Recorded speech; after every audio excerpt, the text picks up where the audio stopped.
The topic of today's discussion is how to engage with foundation relations. And we're currently a team of 4 people in the Division of Advancement, which used to be called Development and Alumni Relations. And hopefully you recently saw that we've changed our name to Advancement. And our goal is to help connect you, the faculty, and your research projects and other projects to external funders, specifically private and family foundations. So you will meet all of these team members throughout the presentation, but I'll start us off.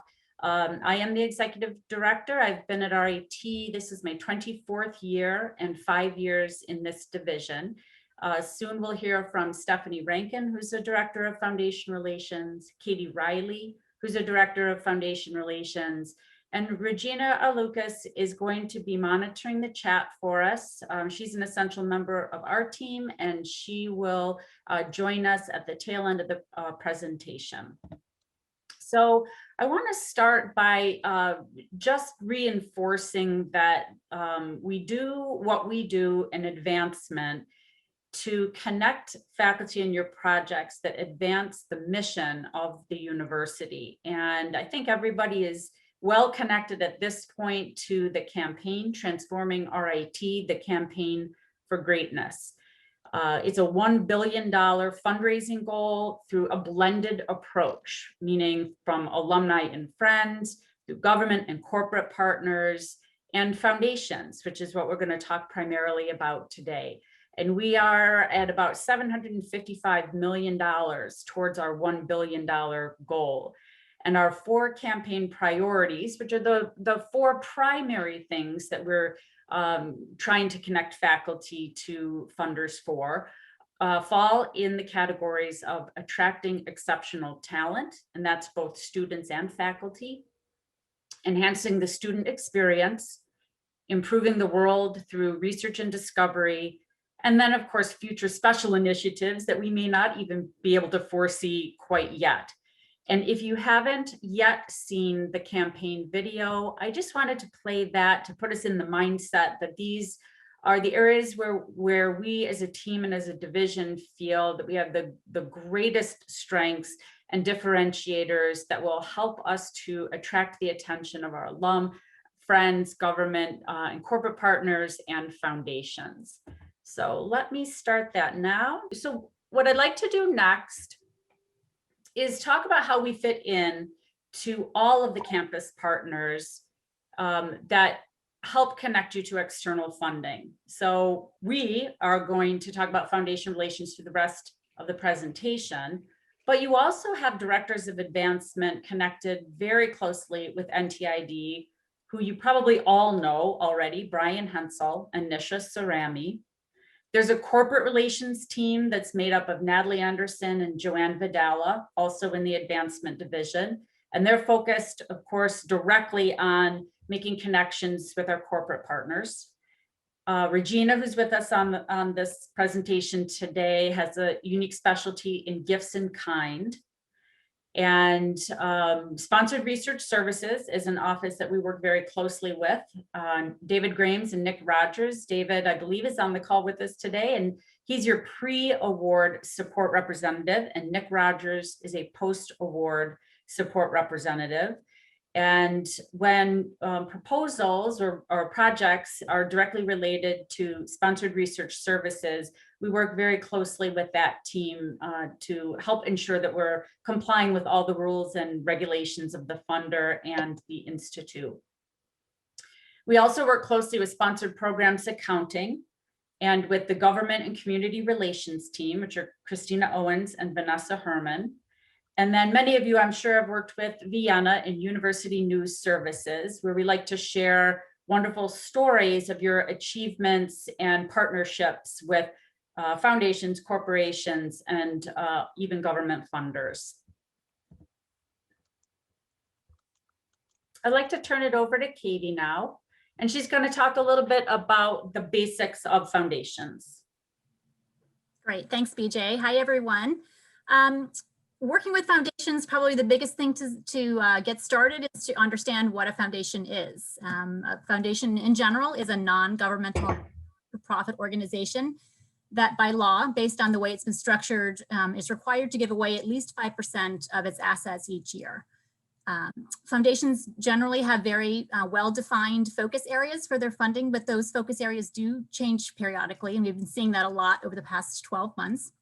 But always their focus is philanthropic and helping other nonprofits succeed. In general, we have some trends that we see in the foundation world. Foundations often favor diversity, equity, and inclusion initiatives. They look for big transformative ideas and are very, very big on multi-institutional collaborations and interdisciplinary projects. They like to see innovative projects, particularly those that serve underserved populations. And they really look for initiatives where it can become a model for the field. They're looking for things that can be replicated to become national models, that they can really look at their investment as having had a broad impact on not just one organization, but several organizations. And in some cases, foundations do fund basic scientific research. So what Foundations Relations can do for you is that we work closely with you to learn about your work, your project idea, your research, and then to match your interests with those of the foundation. We help you get your foot in the door with either an in-person meeting or a call. As you can imagine, Zoom meetings have become the norm over the past 12 months. And we really see them as being a way, a form of communication that's not going to go away moving forward. Our foundation friends have been very receptive to Zoom calls, so they are with us to stay, I believe. We are here to help you build strategic relationships with foundations. We will help you craft the communications that not only get you the meeting, but also get you invited to a proposal, and we help streamline the proposal process for you while you're in that. And we look to find ways to help you articulate your case, build a compelling case for your project and why it should be funded, helping you draw those connections to what it is you want to do and how what you want to do relates to what the foundation wants to accomplish. And once you have been successful in securing a foundation award, we help you through the stewardship process. We help you with donor acknowledgements. We find ways to communicate periodically with the foundation to let them know how your project is going. And we help you in making sure that any progress report requirements are taken care of as well.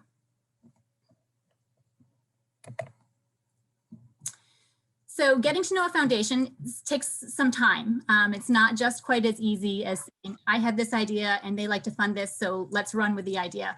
We really have to do a lot of homework, a lot of research into what a foundation is looking for and how we might fit with them. There are several different kinds of foundations. They're listed here. You see public, private, corporate foundations, operating, non-operating.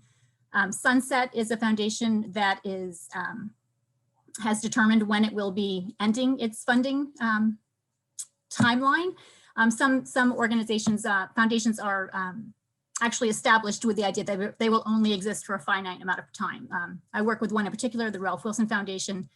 It's founded in 2015. It will stop funding in 2035. So that lets them provide more funds in a shorter period of time and have a greater impact on the organizations they support.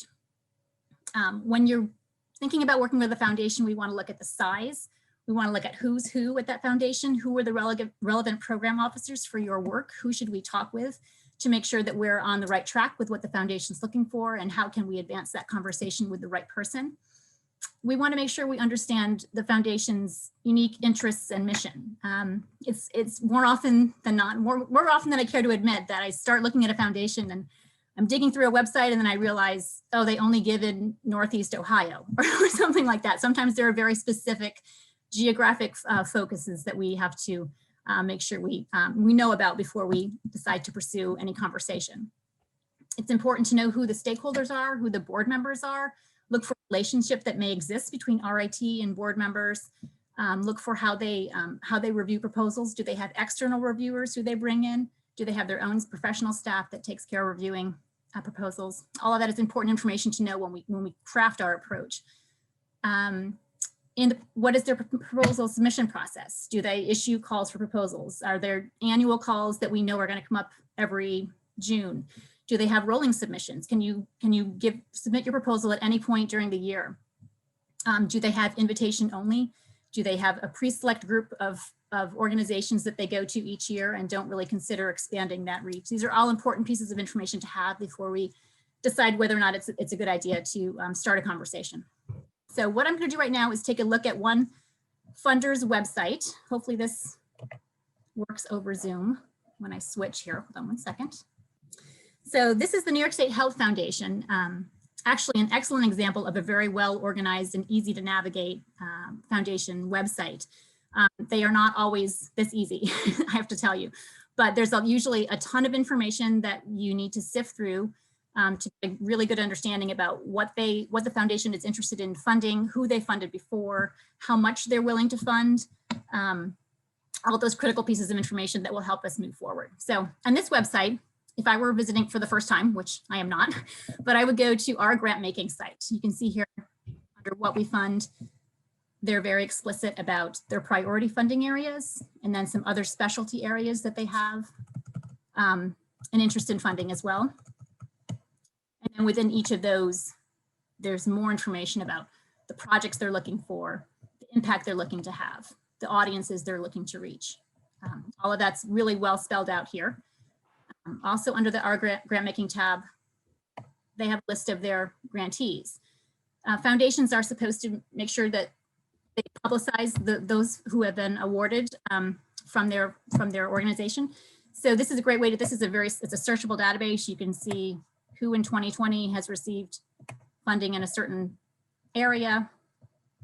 And then this really gives you a good idea of who they're funding and where, and the dollar amounts that are associated with some of the awards that they give out. So definitely a helpful tool when you're trying to figure out if a funder is really going to fit with what you're looking to accomplish. Also under this grant making tab, maybe the most important, apply for funding. This gives you a good idea of how and when they want to hear from people who are interested in applying. They have some open RFPs that they list. They have other specialty project funds and things that they highlight here. And this, when you click on these, you'll find out their process for how to do this. They have the entire RFP, which is downloadable, all sorts of information that's available here. So it takes a lot of digging through lots of layers of these types of websites, but we do this in advance of meeting with faculty, so we know what our foundation prospects do and how they do it and how that might relate to your work. One other thing I want to point out on their website, the Who We Are tab over here, they have their team listed. Not all foundations are quite as transparent in telling us who's who and what their phone numbers are and all that good stuff, but this foundation in particular lists all of their program staff. So we would know who to contact in order to start initiating a conversation. So my last slide here before I hand it over to Stephanie Rankin is to talk about how we want to get to know you. When we meet with you to learn about your work, there's some certain questions that we're most likely going to bring up. We want to know what your project is all about. If you have an executive summary that already exists, that's super helpful information for us to have. We're looking to know what makes your project unique. Why is it important? Why are you or why is your team the right group to be pursuing this funding? We want to know if your project is a proof of concept, if it's a pilot program, how is it scalable, how is it replicable? Foundations are going to want to know what population you're serving in particular, what problem you're trying to solve. Important for us and in our preliminary meetings with faculty is to know some key words about your project, including your research or the populations you're looking to serve. What are some key words that can really help us kind of dig through our foundation records and really find out prospects who might be a good fit for you. Another important piece is knowing the estimated cost and timeline for the project you're thinking about, and how much funding you need from a foundation. Obviously, if you need $15,000, that might be a different funder we would go to versus a $500,000 project. Given what we know about our foundation prospects, we would look at those dollar amounts differently and recommend that you talk to certain groups based on what you need. And then foundations are very big on knowing what your plan is for sustainability. They want to see how their investment is going to make an impact in the long term, and they want to know what your plan is going to be for after the project ends. How is their investment going to continue forward once you have your project underway? So those are some key questions that you can look for when we meet with you to talk about your project. And now I'm going to stop sharing and hand it over to Steph. It's nice to meet everyone over Zoom. I noticed some familiar names here today. And so I'm Stephanie Rankin, Director of Foundation Relations, and I'll take you through the next 4 slides, hopefully without any technical difficulties. So the getting to know you questions that Katie just discussed are really helpful in allowing Foundation Relations to have a better understanding of your funding needs and also helping to get you thinking in terms of how your research might be of interest to a foundation when we get together to meet with you to learn more. It's a really good exercise due to foundations typically seeking to fund research from a philanthropic, more make the world a better place angle. Which is in contrast from the federal grants that you might be used to writing that are more technically focused. Our meeting will also try to uncover some creative keywords that will really be helpful in us uncovering some foundation fits if we don't have any that come top of mind during the meeting, which typically does happen. And also another thing that's really helpful to us is if you have any prior writing related to your research, a concept paper, publication, or a prior grant proposal, please share that with us in advance of us meeting with you or after you meet with us. Whenever these things kind of come up, it's really helpful for us understanding your research. And then, so following a meeting with us, both parties will have follow-on next steps. If we aren't able to pinpoint any foundations that might be a fit, what we usually do is turn over your research funding need to our amazing advancement research team. They're experts in usually uncovering about 5 to 10 really solid foundations that look to be a good fit for your research. Full disclosure, however, they do have a very long backlog and they do dedicate about 3 full working days to finding these foundations for you. So as long as you have patience, we promise you that it's always worth the wait. All right, next slide, please, Katie. All right, so again, Katie touched on the foundation submission process earlier, and there are many ways a foundation might prefer to be approached. We have a funny saying in foundations that once you know one foundation, you know one foundation because they just all have wildly different ways of how they go about things.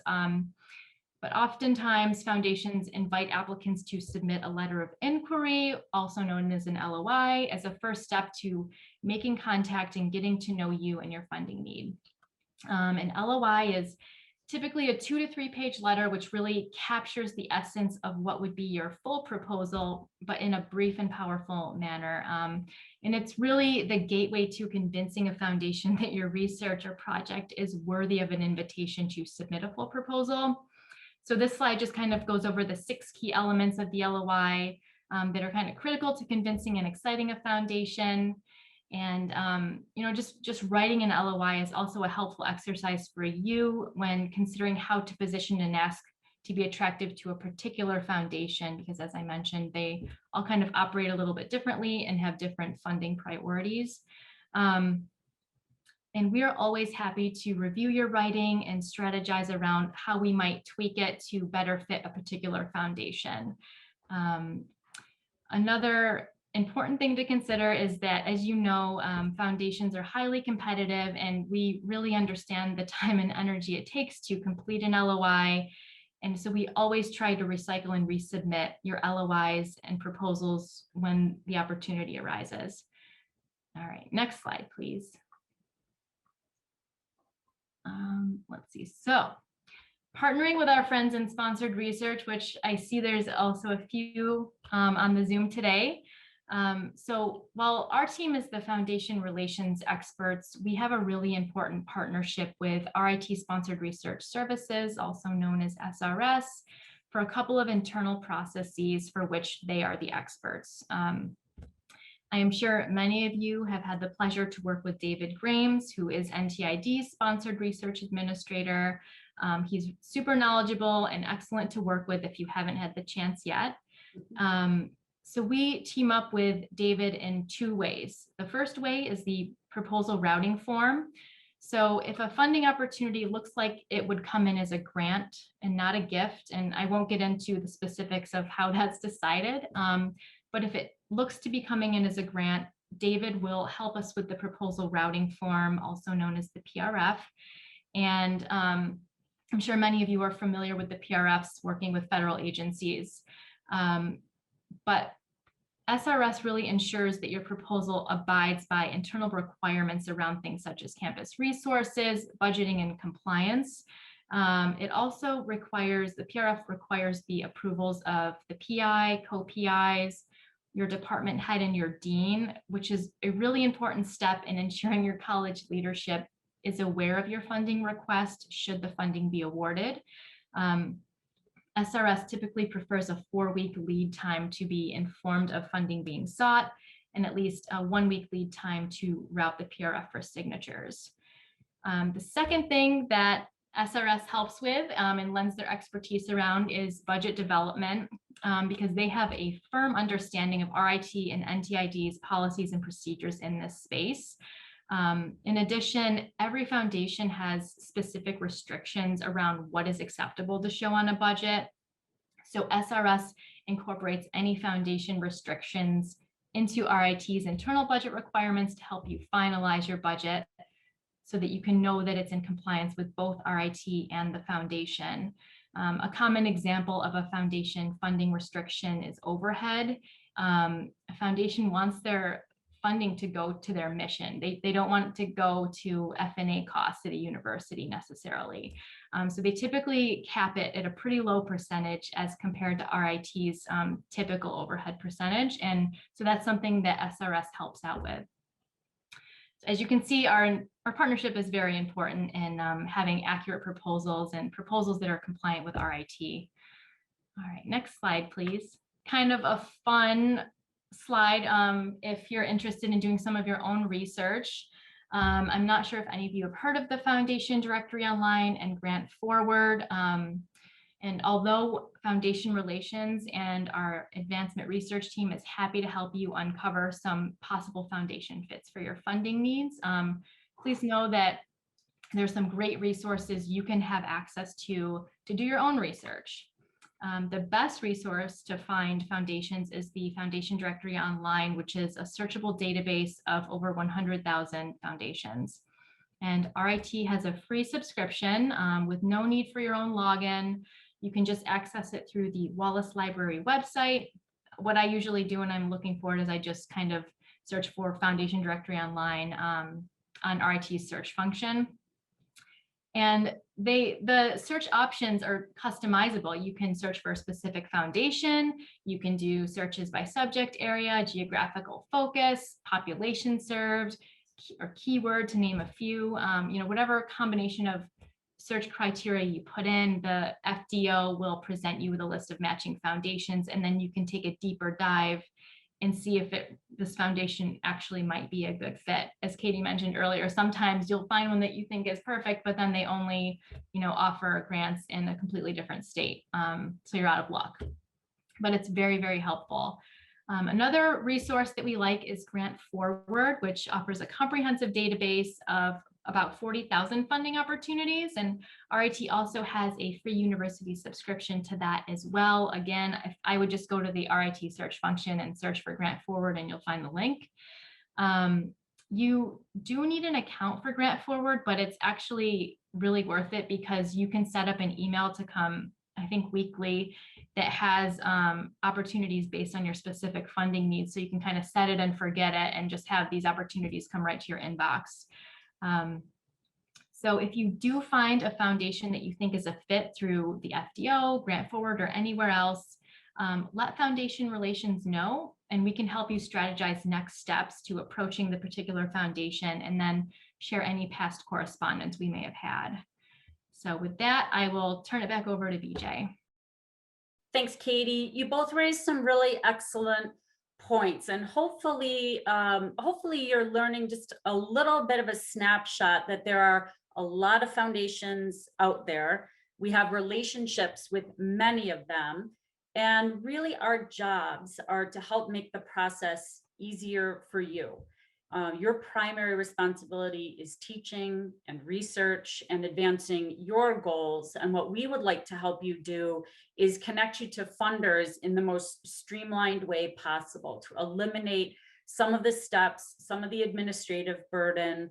One thing that Stephanie mentioned, I wanted to reiterate, which is that once you have written a proposal for a foundation and we have gotten to know you and your body of work, we will try as much as possible to reuse that writing. And so when we engage with you and ask for, maybe abstracts from prior proposals or publications that you have written, past proposals that you've submitted, it's really so that we don't have to reinvent the wheel. And if we can repurpose or reuse any of your previous writing, we can make the process go a little faster and easier.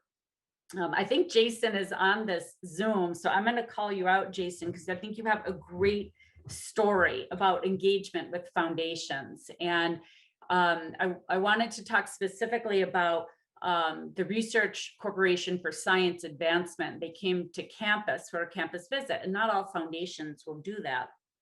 And that was in 2019, and they had an opportunity to meet Jason and many other physicists and astrophysicists in the Center for Computational Relativity and Gravitational Waves. And Jason made a really nice connection there to the president of the RCSA and was subsequently invited to what they call a science dialogue in Tucson, Arizona, where he met some fellow scientists and collaborators, and they started to write some seed grant proposals. Another program officer from the Gordon and Betty Moore Foundation also happened to visit and had the opportunity to meet Jason as well. Through that visit, Jason was invited to write a proposal that resulted in a $294,000 grant. And that was to create new signs for physics, in particular for sign language interpreters. He later leveraged the connections that he had made at the RCSA to write a grant that was approved for $296,000 from the NSF. So these are all great stories of how a small connection through a campus visit resulted in collaborations, and a campus visit from a program officer that we helped to facilitate from the Moore Foundation resulted in, a really nice multi-year relationship for Jason. So that was just a wonderful experience of being able to connect a faculty person, and Jason using that experience to make connections to 3 separate funders. Another great success story is Joan Naturali, who received about $61,000 in the 2018-2019 year. The Council on Library and Information Resources isn't a typical foundation, but it is funded primarily by the Mellon Foundation, which is, many of you know, is a very large foundation funder. And she received a grant of $61,000 for her project called Sculptures in the Air, which is an accessible online video repository of ASL poetry and literature. And it was a really special connection to make to the NTID Deaf Studies Archive. And it's a really unique aspect of RIT and NTID that we like to attract as many funders as possible to the unique projects that are happening in your areas. The third success story that we would like to share is Tiffany Panko and Corinne Ochino. They received a $73,000 grant from the Society of Family Planning Research Fund in just last November. And their project was called Reproductive Health Experiences of Deaf Women, a Qualitative Study. So you see, these grants can be varied amounts. They can be $61,000, in this case, up to $296,000. They can be millions of dollars, or they can be seed grants. But we will help you identify what stage of your project or research you're at. If you need a grant of $500,000 to do your project, we don't want to engage a foundation that maybe has capacity for only $75,000 necessarily. But what Katie and Stephanie both hopefully helped to emphasize was that we really intimately get to know these foundations and can help do the research that enables us to make the right connections to the right funders.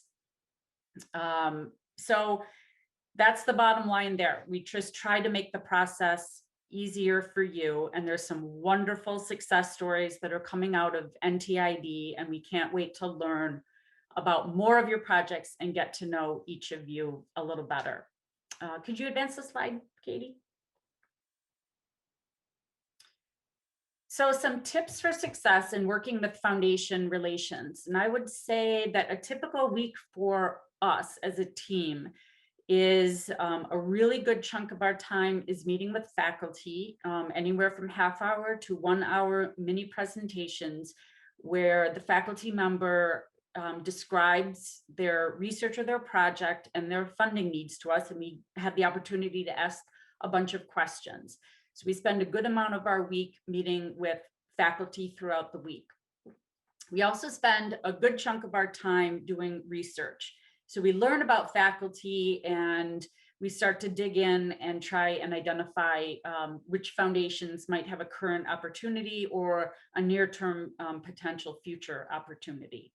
And a good chunk of our time is spent helping faculty do actual submissions. And that can be anywhere from proofreading to creating accounts online to helping trim down word counts.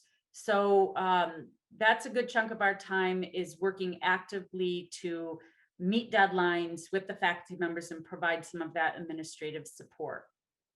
So tips for success for you all would be first to meet with us and tell us about your work. Many of your names are familiar to us, but not all. So we would love to get to know more of you, what you're working on and what you need funding for. As we get deeper into proposal submission process, we always want to remember to work with our sponsored research services friends to do proposal routing forms. They're a very, very busy team, so we want to make sure that we are giving them ample time to do their end of the work if the proposal you're writing is more in the grant category than a philanthropic gift category. Next to do is to do your homework.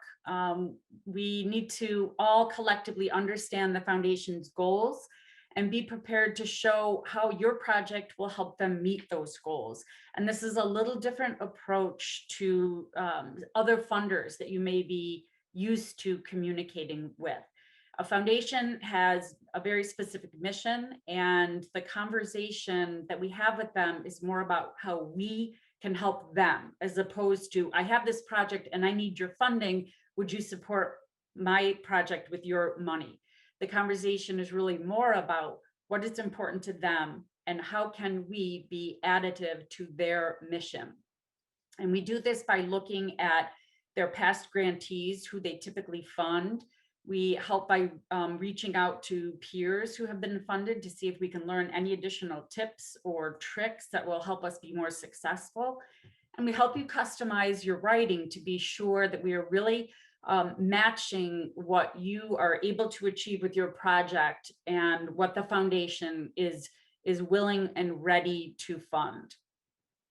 And then, as Stephanie mentioned, we need to be mindful to follow the foundation's unique process. And so in general, we do not advise you to reach out to a foundation on your own without consulting us first. And we may ultimately say, it's all right if you want to make initial contact, or it's fine if you want to connect this person, especially if you have a relationship with somebody at that foundation. And we would love to know about that if you do.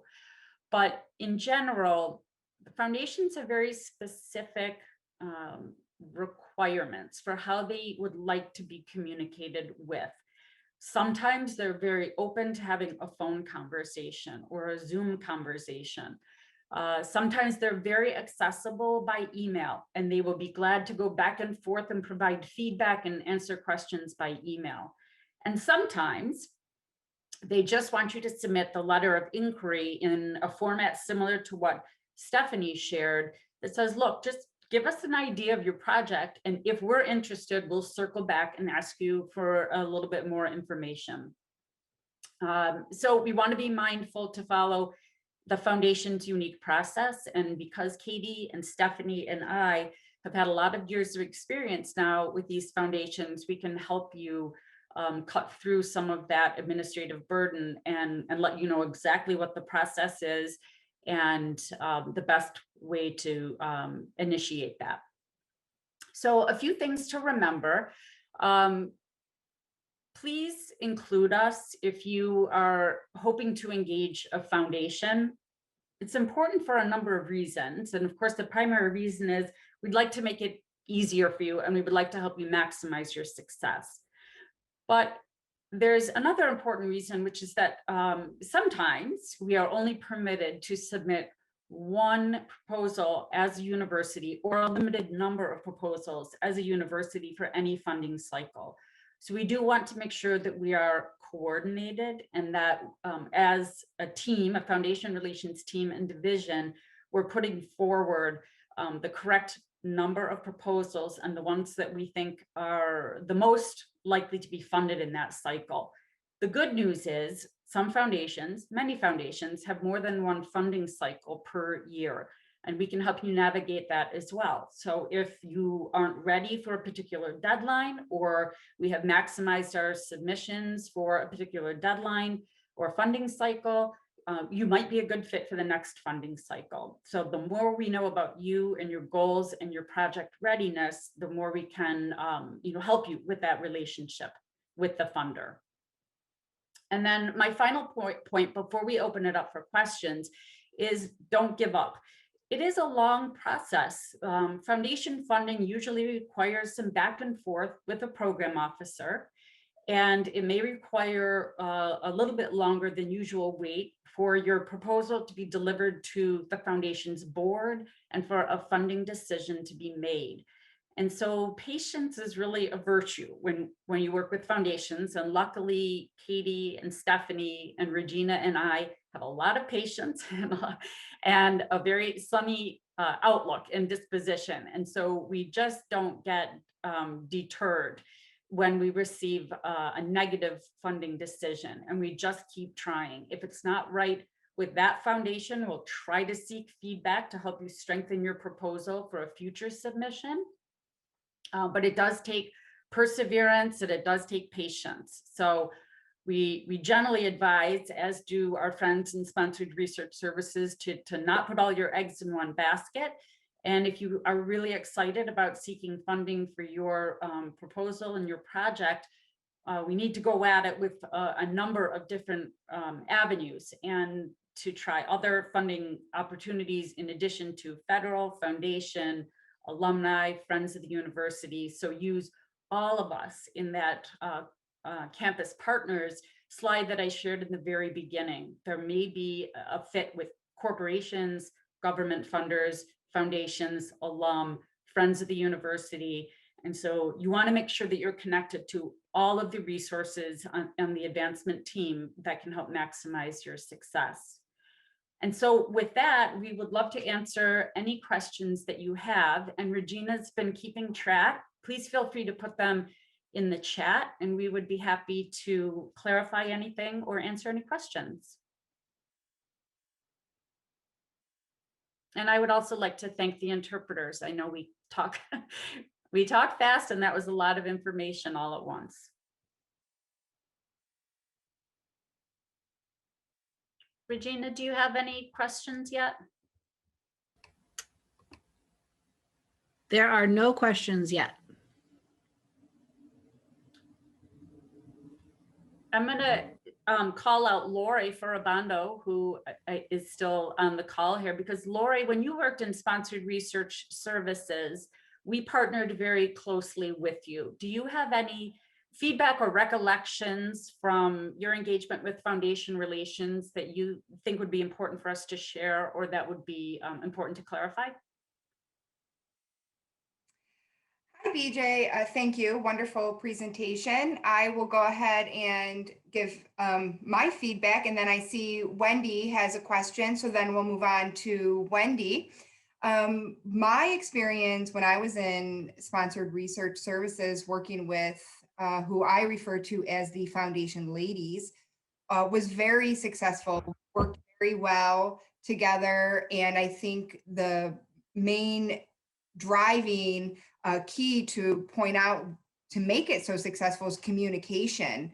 As you heard throughout the presentation, it's important to bring foundation relations on board as well as sponsored research services for the PRF and the budget. I think being able to do all that really made it more successful and streamlined the process. And Wendy would like to sign her question. All right, great. Thank you for this presentation and for giving me the opportunity, especially on a Friday. Pretty soon it's going to be the weekend. Okay, so I just want to say, if you could, is it possible to contact us or let us know who the specific people are that we should be contacting in terms of, what your specific role is, and then Brian and the other people that you mentioned in that group, like what are the specific roles? Who are the right people for us to be contacting for our needs? And then I have another follow-up question to that once you have given the answer. So Wendy, thanks. That's a great question. And because there's a lot of us, and we don't expect you to remember who does what on any given day, the short answer is contact any one of us at any time, and we will get you to the right person. So you never need to worry about that. It's also great if you start with any one of us, we say, hey, that's pretty cool. And let's have a Zoom meeting with a whole bunch of us so that we can all hear your project idea at the same time. And we do that very often with our colleagues in corporate relations and with Brian and Nisha. And what was your second question, Wendy?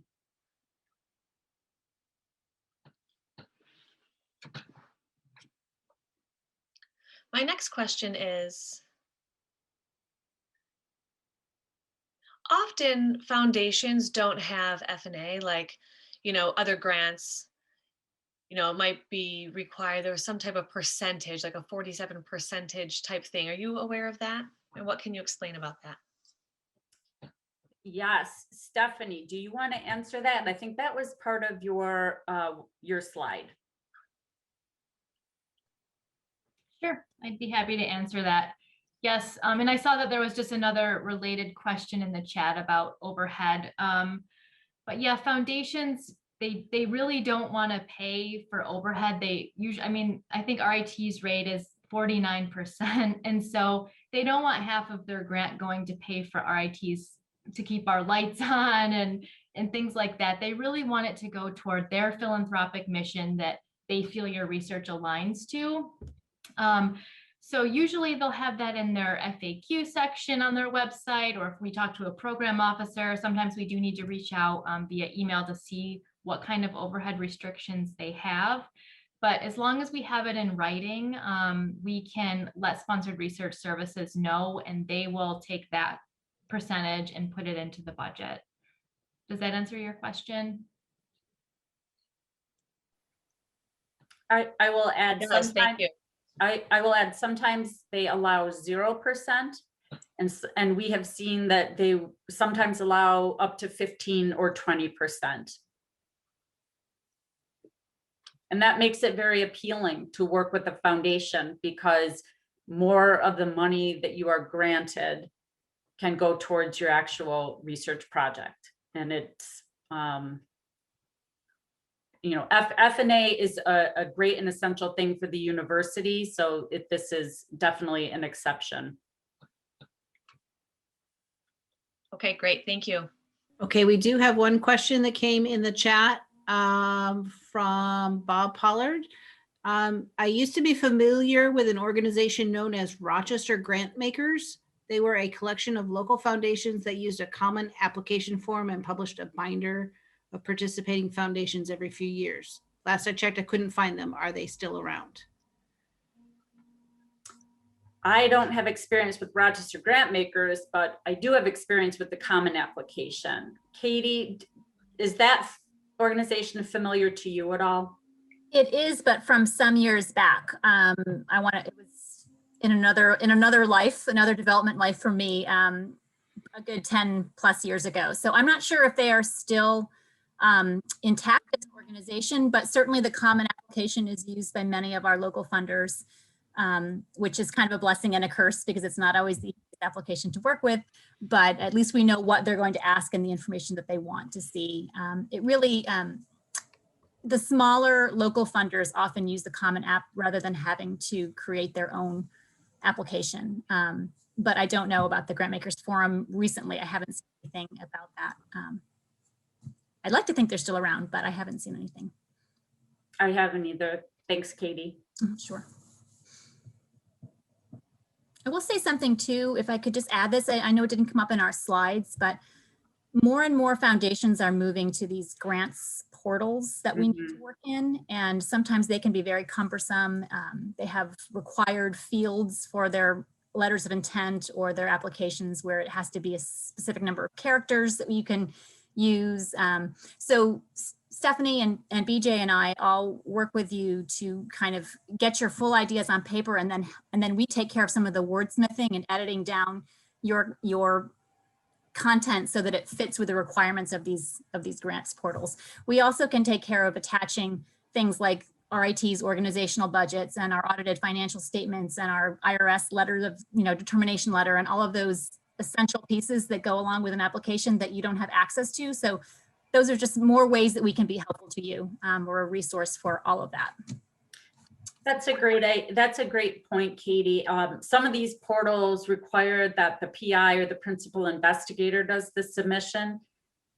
For some, we hold the university account and we do the submission, and for others, Sponsored Research Services holds the university account and they have to do the submission. So it really depends.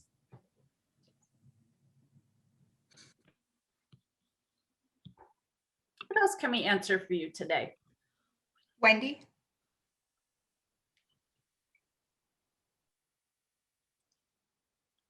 So RIT has SRS.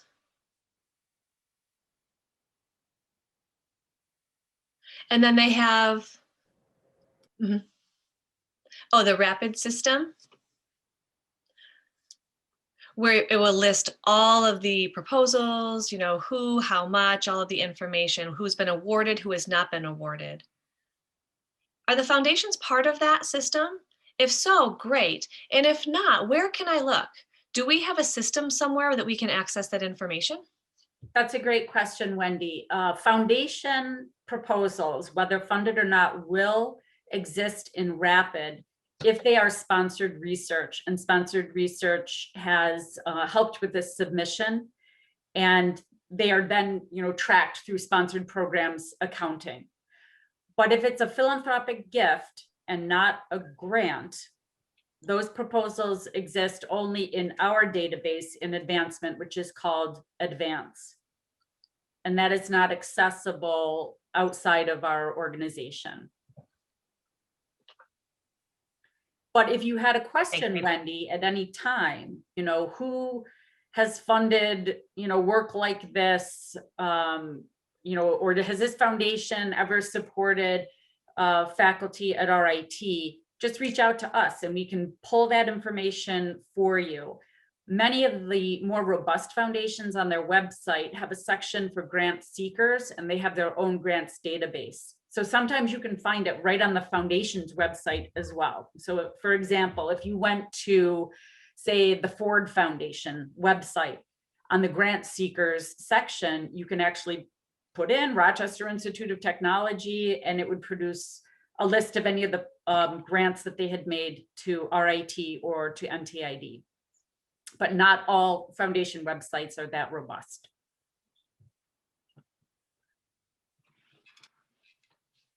And would any of our friends from Sponsored Research Services like to weigh in? I see a couple of you, and you are, of course, welcome to comment on anything that you feel would be helpful in the partnership between foundations and sponsored research services, please feel free to jump in also. Great. We are always available to answer any questions that you have, to help you develop your ideas, to have a preliminary discussion about the direction of your research, even if you are not ready yet. We do this all the time, every week. We meet with faculty who we may have met with 6 months prior, just as a check-in. How are you coming along? What are your goals? And we are always happy to meet with you and to speak with you. So please know that the invitation is open.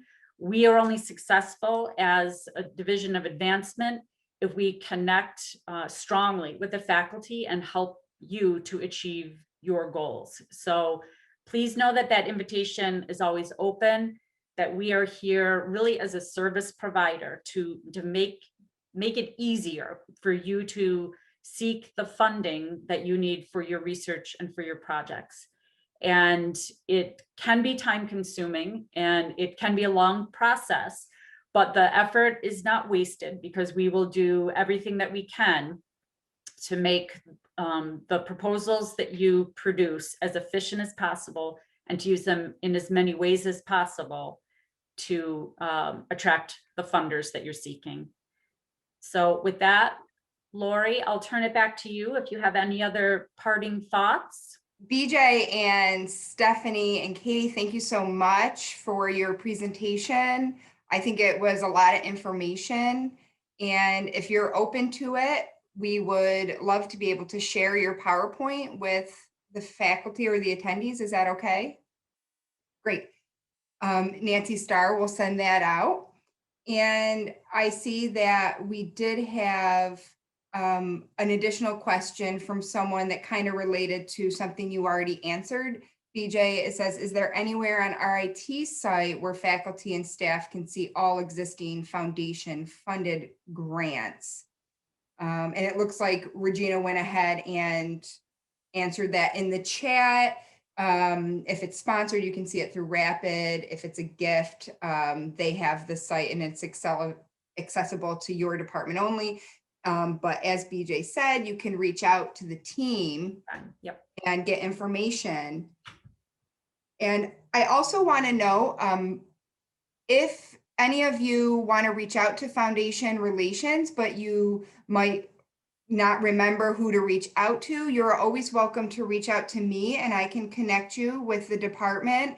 I do have a relationship with the Foundation ladies, so I can also be a contact to help get you over to the right person.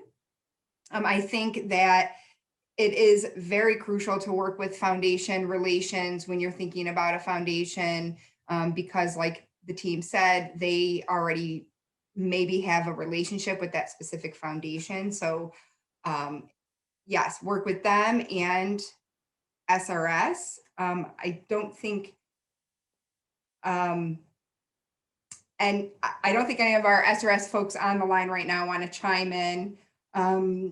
Maybe they didn't prepare for video, like I have, as you can see. But we do have another question in the chat, or not a question, but a statement saying that you can specify a foundation in Rapid when you're searching. There are a lot of search functions. And if you want help to use Rapid, RAPID, then please reach out to me and I can give you the link. I can walk you through how to use it. It's very user-friendly. You just need to use your RIT login information.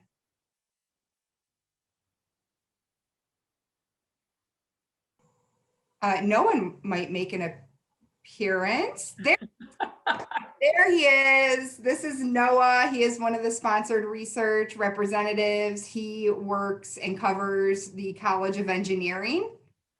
Welcome, Noah. You want to say anything to our crowd? Hello. I'm feeling very peer pressured by Lori. I did one quick comment that I thought I might make too, is that at least from my perspective, and BJ or anyone else, feel free to contradict me, but if you have experience with sponsored research, especially federal sponsored research, you may want to expect the unexpected when it comes to working with foundations where they can be much less standardized.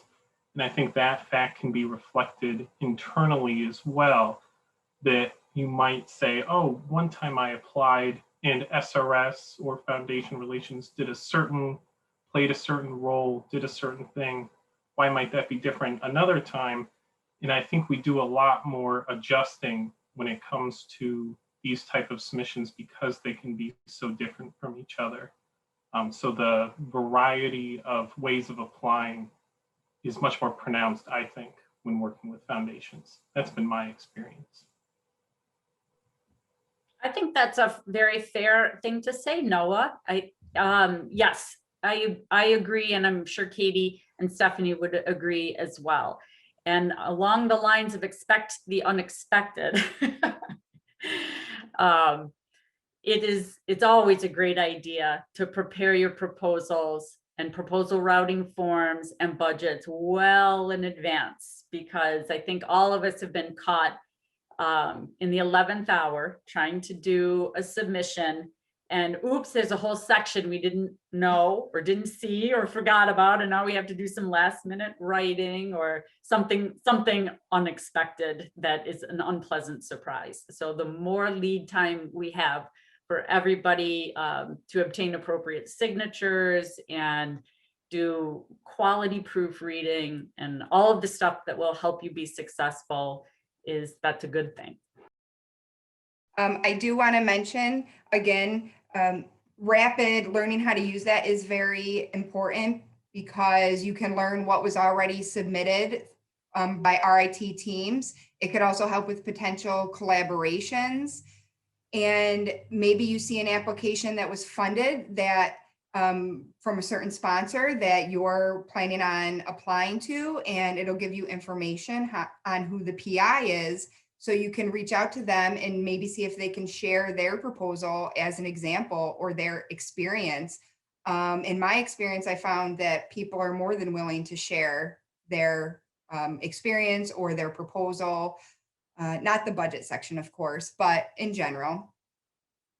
And I also want to mention that March 12th, I believe it is, 2 weeks Friday, the Friday from 2 weeks from now, our next PI primetime session is going to be a pre-award budget session.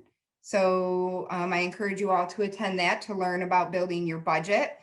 And it's going to apply to whether it's a federal grant or even if it was foundation, you'll still learn about the different sections of a budget. So I encourage you to do that. And also we are working on a session in the fall on finding funding opportunities where we'll mention RAPID again, maybe even take a peek at it. That workshop's still being developed. So when you fill out your evaluation, if you can think of any other topic ideas or additional questions you have, feel free to put them in the evaluation. Feel free to reach out to me directly and feel free to reach out to the foundation ladies. I think that is all the questions we have. We're going to finish a little early here. And thank you to our interpreters. Nancy just put the link to the evaluation in the chat. We would love to hear your feedback. And I'm just going to check the chat one more time to see if we have anything else incoming here.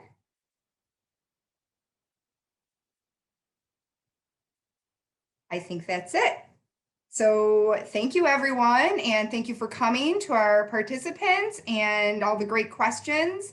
Happy Friday. Actually, happy sunny Friday. That's usually rare here. And again, thank you to our presenters. BJ said in the chat, thank you for having us. Yes, it was a pleasure. And Stephanie said that. Thank you, guys. Have a great weekend.